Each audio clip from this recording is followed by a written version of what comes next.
Ladies and gentlemen, welcome to episode 0048 of Gary's Glorious Golden Nuggets. And today we have Steve Greenhalgh, who is the creator of Stuck in the Truck, which is a wonderful online video series that I highly recommend people watch. Steve's a very interesting individual. He began his working career really in the five-star hotel industry, but realized that this was wonderful being a single guy, but being a married man, it was going to ruin everything for him. So he left it. He's lived around the world in that regards. He's been a businessman. He's been a joiner. He's picked up some trades, but now he drives long distance trucking within the UK. And he has created his own entrepreneurial online presence. So without any further ado, Steve, welcome to Gary's Glorious Golden Nuggets.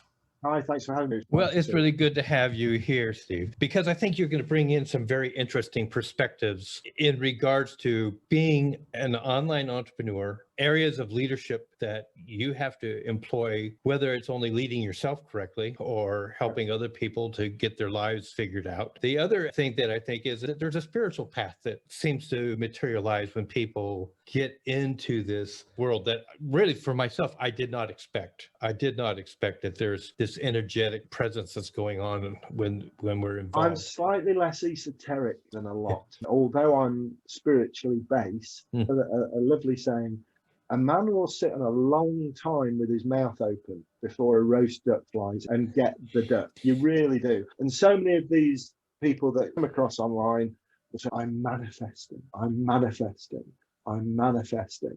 And then they'll look out the window and the Rolls Royce still isn't on the drive. And you can manifest to your heart's content. But if you don't put the work in, nothing is going to come of it. And my favorite book along those lines is Michael Singer's Untethered Soul. He just did the work. He didn't ask what the work had to be, but when it was presented, he did the work. Ladies and gentlemen, gold nuggets already all over the place. You have to do the work. I mean, you can't just sit down and stare at your belly button all day. You have to get up and make action. Yeah. If you want a 6-figure, 7-figure, 8-figure business, you've got to provide value. Absolutely. Absolutely. So what's the one thing you wish you had known before you had become an online entrepreneur? That I was good enough. Can you elucidate a little bit on that? One of my early mentors in the online space, Stuart Ross, kept drilling into me, Steve, you're a truck driver. That's your audience. And my response was always, yeah, but you don't know truck drivers. They're knuckle draggers. They're not the brightest of people. They're aggressive. If they can't knock it out or hit it with a hammer, it doesn't get fixed. And he said, yeah, but Steve, you're a truck driver. But I'm unusual. But Steve, you're a truck driver. And it took about 5 years for me to really hear that message. How arrogant of me to think that I'm the only truck driver with a modicum of intelligence. Number one, how arrogant of me to think that I'm the only one who would have the balls to invest in themselves. Talk to that which you know in their language, but know that you're good enough. And if you follow that, you'll set yourself free. Period. Absolutely. Absolutely. I think there's a lot of truth there. So let me ask you this. There's projects that you get involved with as an entrepreneur. You know, some of them don't work out really too well. What's one of the bigger ones that didn't work out too well, and what did you learn from it? No, I've resisted answering that question because I don't think I've had any failures. I've had some catastrophic screw-ups where I've made mistakes, but I've learned from them. So I've never looked back and think, you should have done it like that. You should have. Anybody can look back with 20/20 vision. Even looking at things we've done as a family, my wife and I look back and think, we shouldn't have made that investment. We shouldn't have done. But you know what? We made our best decision at the time with the information we had. And if we went back, we'd make exactly the same decision. So it wasn't a failure. It was an attempt to get further forward. The one thing I really wished I'd done differently was YouTube marketing with paid marketing, because we had a big weekend and it was brilliant. And this guy called Tom Breeze came in and taught us all exactly how to do it. And they put a prize on of $1,000 for the first person to get an ad. So I rushed and I didn't read the rules from Google and I got an account suspended. And I said, I've got to use this link there because of this. And they said, no, you can't. It's a bridging link. I don't know what a bridging link is. And rather than take the time to find out, I opened another account, suspended for exactly the same thing. And I opened another account. And I phoned the Google rep and said, look, I'm trying to give you 3-4 grand a month here in marketing. I said, if you're trying to impress us, you just failed. You're an annoyance. You are so small that we can't see you on the speck of the needle that you're sitting on the point of. That is immaterial, and you will antagonize our audience. You need to get those 3 accounts out of suspension. You need to get them all ratified. You need associated websites that all work. And even if I got each of those accounts to be legal in Google's eyes, I would be suspended immediately for having 3 accounts all directing traffic to the same offer. That's called double serving, and that's not allowed in Google's parlance either. So ready, fire, aim has always been my mantra. In that case, in that one instance, it precluded me, and I still haven't sorted those accounts out. I still don't want to do it, and I'm building a YouTube channel organically and going to the world, because I will do it without paying. I haven't even got the associated websites anymore. I don't even own the domain. So how can I make a website whose domain I no longer own Google compliant? Can't be done. And the other thing I was advised to do was buy another computer, get a different credit card, go to a different address, and pretend to be somebody else. Rather than a business based on personal integrity. If I had to pretend to be somebody else, sitting at somebody else's home with a credit card in somebody else's, how is that being honest? Won't do it. Of all the online stuff, that one thing, I should have taken my time and asked a question. What's a bridging link? How do I how do I use these links? Learn from that. Just follow the rules. Google will help you. Follow the rules. It's their bat, it's their ball. I think that is really true. But I also want people to hear what you said about the ready, fire, aim, because for myself, I've always believed anything that's really worth doing is worth doing poorly in the beginning. Oh, 100%. Absolutely. If we all waited until everything was we're all good to go, I wouldn't get out of bed in the morning. You'd never start anything. You know, if you wanted, you hear young couples say, oh, we're just going to get the house right and get the carpets in before we have children. And when you're 45 and you still haven't got that 3-piece suite that you really set your heart on, you'll be too late. You'll miss the bus. Just start the family and work it out. Start the job and work it out as you go. I like to think about the Wright brothers. They're credited with the first heavier than air aircraft to fly. They were bicycle mechanics. They built basically kite and put an engine on it. And its first recorded flight on camera was 112 feet. I mean, most people... It's 111 feet further than anybody else had done it. That may well be. But the thing is today, if somebody did something like that, they would say, oh, we have to go back to the drawing board. That didn't work. They just went back and tuned the engines, and the next day got a much further flight. What we need to realize is everybody in the world virtually has been someplace on an airplane now. They've gone hours in the air from what a lot of people today would say, oh, that was a failure. No, it was just not the best. You know, it was just a start. Exactly. And that's why I really didn't like, I couldn't think of an answer to the question, because I don't look back and think, oh, you failed there, you failed there, you failed. No, I just learned of another way not to do so. And I liked the idea about failing forward quickly. I just was watching Elon Musk. You know, I was remembering about a year or two ago that he landed his first rocket on the same pad that it took off from. And I was thinking, like, that's amazing. That's the first time I ever saw it in real life. And then he's had all these failures recently with the Starship, you know, trying to get it to land. And finally, recently, they finally got it to land correctly. And I'm sitting there like, but, you know, he's launching like every other couple days. He's launching another rocket. He's launching the rocket. He's launching. And it's like, fail forward, fail forward, fail forward, fail forward. Yeah. And now he's getting this massive rocket. I mean, it is a massive rocket. It's like, what, 3 times wider than any other previous rocket to be launched? And you sit there and you say, that's what an entrepreneur does. An entrepreneur fails forward fast. The other little thing that's always sort of at the forefront, if your dreams don't scare you, they're not big enough. And I've lived by that. And if you're going to invest your life and times into making $100, 10x it. Because if you fail, you'll still be further forward. Just go big. And there's nothing if at first it isn't a dream. I mean, everything starts there. What advice would you give somebody who's relatively new into this digital world, this world of being an online entrepreneur? What advice would you give to somebody who's just beginning this journey? I think first and foremost, never compare yourself to anybody else. Comparison is so corrosive. I've worked with people at all stages of this going forward. I work with people that have been online for 6 weeks and have sales.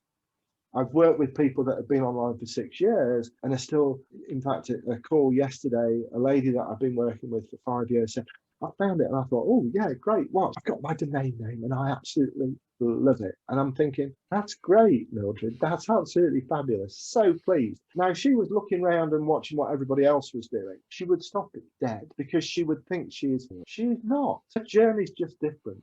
And wherever you are, whoever you are, I mean, there's a whole host of stuff. Be teachable, be keen, never stop asking questions, always do your research, blah, blah, blah, blah, blah. The most important thing is don't look at what other people are doing. It's none of your business what they're doing, and it has no impact on what you're doing. Simple. It's really simple.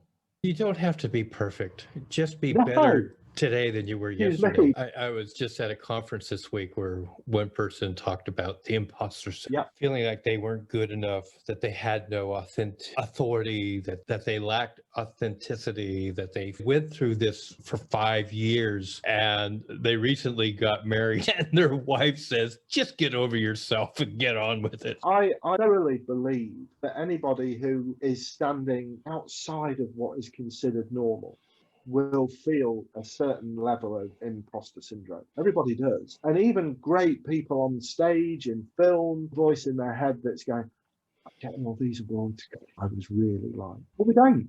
And we don't care because we love what you do. And don't. The extrapolation of imposter syndrome is people have an ability to self-destruct. All these celebrities that end up in rehab, for us poor people, we just go to AA or we recover however we recover. We have an intervention from a very stroppy wife saying, if you drink another beer in this house, I'm going to throw you out. You know, for the normal people, that's how we get straightened out. For the wealthy people, they go and sit in some wonderful rehab clinic. But everybody feels they're not good enough. And that's my big thing. Number one, I was good enough. It's a head game. You have to choose it. Yeah. Now, you mentioned one of your mentors was Stuart Ross. Now, he's been a mentor to millions, literally millions of people, including myself. He's been a mentor to. Yeah. Can you name a couple other people who've been great resources that have helped you along your journey? Number one, my father. He said, I think the fruit never falls far from the tree. And this is one of the things, this epitomizes my dad. He was a research chemist from very humble beginnings. Dear Dr. Greenhalgh, let me introduce myself. I'm the man who lost 83,500 Japanese yen at Hong Kong Hilton sometime on June 22nd, 1972. I missed the money at the airport in Hong Kong on my way to Tokyo. And while I notified the hotel, I had very little hope of recovering the money. It is wonderful to know that there are still honest men in this world. And I don't really know how I can ever reciprocate. And my dad found the money outside the hotel, picked it up. That could have paid his mortgage. He'd have been debt-free. And he could have just slotted it in his pocket and nobody would have known that he would. And he turned around and he went back to the hotel reception, spoke to the general manager and said, look, somebody's going to ask you about this. I've just found it on the steps. This is who I am. Left a business card and never thought it worth. They were friends for life. I hesitate to offer the usual reward, but would be very happy to do so in case it would mean anything to you. I kept it in the first place. And that level of integrity, that level of truth and honesty, some people would say it's got me into a lot of trouble because I call a spade a spade. I tell it how I see it. I don't blow smoke at people's skirts and make them feel good. I want them to feel good, but I want them to know the truth, which is the whole thing about when you come online, sitting there wishing for it ain't going to cut it. The very old maxim, no bees, no honey, no work, no money, is very true in this space. I really like that. I'm going to quote you. I like that. But it's true. It really is so true. And I think people come in, and I remember a guy on stage at an Amway conference used to say, you know, this world is becoming so instant. The other day I put an instant cup of coffee in a microwave and went backwards through time, you know, because everything just now. It happens now. And people's attention span is so, it's why TikTok is taking off, because videos are less than 15 seconds. And then next, next, next, next. And I think the ability for longer than 10 minutes is a skill set that will see you through. It's so rare these days, and people miss vital parts of online training courses. So I drag people back and bring them back to the basics. Another person who was a massive influence on me after Stuart was a guy called John Jackson, JJ, who helped me to define my purpose. And my purpose is to recognize the value in others so that they can happily dance knowing that they matter. Right. I'll let that one sit with you. I'll say it again. My purpose is to recognize the value in others so that they can happily dance in the knowing that they matter. When John Jackson read that out to me, and I'd spent an awful lot of money to hear that sentence, I have to say I was lemon impressed. I meant to do with that. Go hug a tree, tell people to hug trees, worship grass. What? Seriously, JJ, what do I do with that? And he said, go home, look at your life through that lens. Do the people in your life know that you value them? And the simple truth is, no, she didn't. My wife had put up with me for 30 years at that point. And changing that, number one, she didn't recognize me and said, okay, you're not Steve Greenhalgh, give me back my husband, because I wasn't demanding her to make me happy. That was my fault. If I'm not happy, that's my fault. It's not her job. And my job isn't to make her happy. She needs to know that I value and treasure and that she has value. And the dancing, we just started as we were going through the why process. And JJ got it, and then we went back to refine it. And the dancing part came because Julie has always loved dancing. And at that point, I was 154 pounds, which is 11 and a half stone, maybe 70 kilos heavier than I am now. And she wanted to go dancing. And we loved rock and roll music. And I would stand there and virtually be a maypole, and she'd jig and dance around me. And I felt an absolute prune, but it mattered to me that she was happy and had value. So we did it. And we now are really good. The more weight I've lost, the quicker on my feet I've become. We dance whenever we can because I recognised her value, and that saved my marriage. Seriously. I think a leader is what Stephen R. Covey talks about leadership. He says there's a mission statement. Everybody should have a personal mission statement. Every organization should have a mission statement.